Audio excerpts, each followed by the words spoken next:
దాడులు సరికాదు, పశ్చిమాసియాలోని కీలక ఇన్ఫ్రాస్ట్రక్చర్ పై అటాక్స్ ఖండించిన ప్రధాని మోడీ.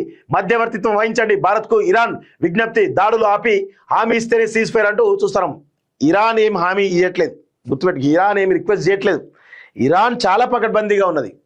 ఎక్కడెక్కడ ఏం చేయాలి, హర్ముజ్ జలసంధి విషయంలో ఏమేమి చేయాలని చెప్పేసి చాలా స్పష్టంగా ఉంది. సో ఇప్పుడు అమెరికా ఇజ్రాయెల్ యుద్ధం ఆపితేనే వీళ్ళు కూడా యుద్ధం ఆపే విధంగా కనబడతాం తప్ప ఎక్కడ కూడా వెనకడి వేసేటువంటి పరిస్థితి అయితే కనబడతలేదు, చాలా స్పష్టంగా అర్థమవుతుంది. సో పశ్చిమాసియా ప్రాంతంలోని కీలకమైన మౌలిక వసతులపై జరిగిన దాడులను ప్రధాని మోడీ ఖండించారు. ఇరాన్ అధ్యక్షుడు మసూద్ పెజెస్కియాన్ తో మోడీ శనివారం ఫోన్లో మాట్లాడారు.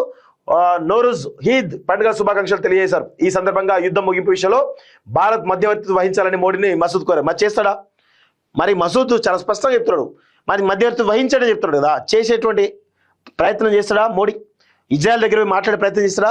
చేయడు, 100% చేయడు. కాక చేయడు, అది గుర్తుపెట్టుకోండి. యుద్ధం ఆపేస్తామంటూ ట్రంప్ చెప్తా ఉన్నాడు. వాటర్ బాటిల్ ధరల పెంపు అంటూ చూస్తాను. ఒకసారి దీని గురించి కూడా చాలా డీటెయిల్ గా మనం మాట్లాడేటువంటి ప్రయత్నం అయితే చేద్దాం. ఇరాన్ సైనిక అణ్వాయుధ సామర్థ్యాలు దెబ్బతీశాం, హోర్మోజ్ బాధిత మాది కాదు, ఆ ట్రూపులతో యురేనియం స్వాధీనానికి యుఎస్ ప్రయత్నాలు అంటూ చూస్తాం. అమెరికా అధ్యక్షుడు డొనాల్డ్ ట్రంప్ కీలక ప్రకటన చేశారు. తమ లక్ష్యాలకు తాము దాదాపుగా చేరువయ్యామని, పశ్చిమాసియాలో ఇక తమ సైనిక చర్యను ముగించాలని భావిస్తున్నట్లు వెల్లడించారు. తాము ఇరాన్ మిసైళ్ల తయారీ, లాంఛాల సామర్థ్యాలు దెబ్బతీశామని, ఆ దేశ రక్షణ పరిశ్రమల పునాదులను పెకిలించి వేశామని వివరించారు. ఇరాన్ నేవీ వైమానిక దళాలను నాశనం చేశామని, అణు సామర్థ్యాలకు అందనంత దూరానికి ఆ దేశాన్ని నెట్టివేశామని Israel, Saudi Arabia, Qatar, UAE, Bahrain, Kuwait సహా ఇతర పశ్చిమాసియా దేశాల రక్షణకు అవసరమైనటువంటి పరిస్థితులు కల్పించామని తెలిపారు. ఇక హోర్ముజ్ జలసంధి భద్రత బాధ్యత తమది కాదని, ఆ జలసంధి ద్వారా లబ్ధి చెందుతున్నటువంటి ఆ దేశాలదే ఆ బాధ్యతని వివరించారు. హోర్ముజ్ జలసంధి రక్షణకు అవసరమైతే తప్పకుండా సాయం చేస్తామని, కానీ ఇరాన్ ముప్పును దాదాపుగా తొలగించామని, కాబట్టి ఈ అవసరం పడకపోవచ్చని పేర్కొన్నారు. ప్రస్తుత పరిస్థితుల్లో ఆ దేశాలు చాలా సులువుగా ఇరాన్ వద్ద మిలిటరీ ఆపరేషన్ చేయవచ్చని తెలిపారంటూ చూస్తున్నాం. సో ఇక పరిస్థితి ఏంటంటే 100% ఈ యొక్క హోర్ముజ్ జలసంధి స్వాధీనం చేసుకుంటామని చెప్పేసి బీరాలు పలికిన ట్రంప్ ఆల్రెడీ యుద్ధం ఆపేస్తామని చెప్పేసాడు. ఎందుకంటే యుద్ధం ఇంకా కొంత తీవ్రతరం చేస్తే ఈ గల్ఫ్ దేశాల్లో ఉన్నటువంటి ఏవైతే యుఎస్ బేస్లు అవుతున్నాయో వాటిపైన అటాక్ చేస్తూ కంప్లీట్గా అమెరికాను ఇబ్బంది పెట్టేటువంటి ప్రయత్నం చాలా బలంగా చేస్తూ ఉంది ఇక ఇరాన్.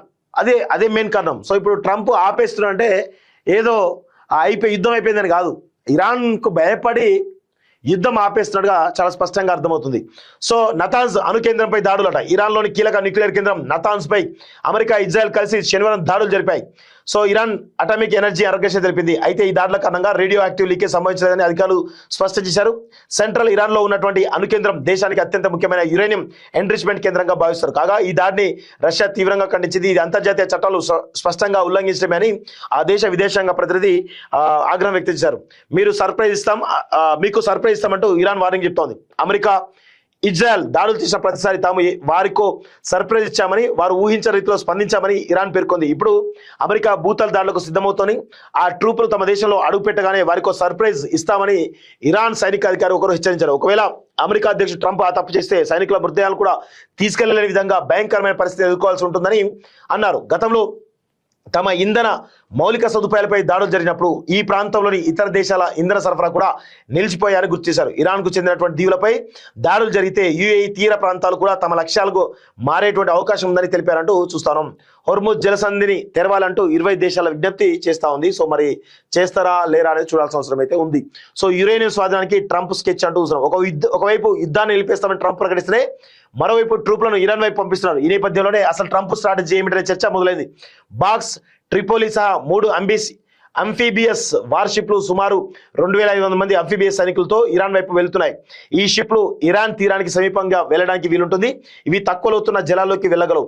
అంఫీబియస్ దళాలు వైమానిక భూతల జలాలను పోరాడే ప్రత్యక్షమైనటువంటి అమెరికా దళాలు. అంటే ఈ బలగాలను ఇరాన్ భూభాగంపై దింపే ఉద్దేశంతోనే వీటిని పంపుతున్నట్టు స్పష్టమవుతున్నటువంటి తరుణంలో మరి యుద్ధ ముగింపు ప్రకటన చేయడం వెనుక ఉద్దేశం ఏంటనే ప్రశ్న ఈ సందర్భంగా ముందుకు సాగుతున్నట్టు చూస్తాను. సో అంటే ట్రంప్ చెప్పే మాటలు ఒకటి, చేసే మాటలు ఒకటిలాగా కనబడతా ఉన్నాయి. సో ఇక ఒక పిచ్చోలానే కనబడతా ఉంటుంది తప్ప ఏముంటది, ఏముండదు అవుతుంది కదా.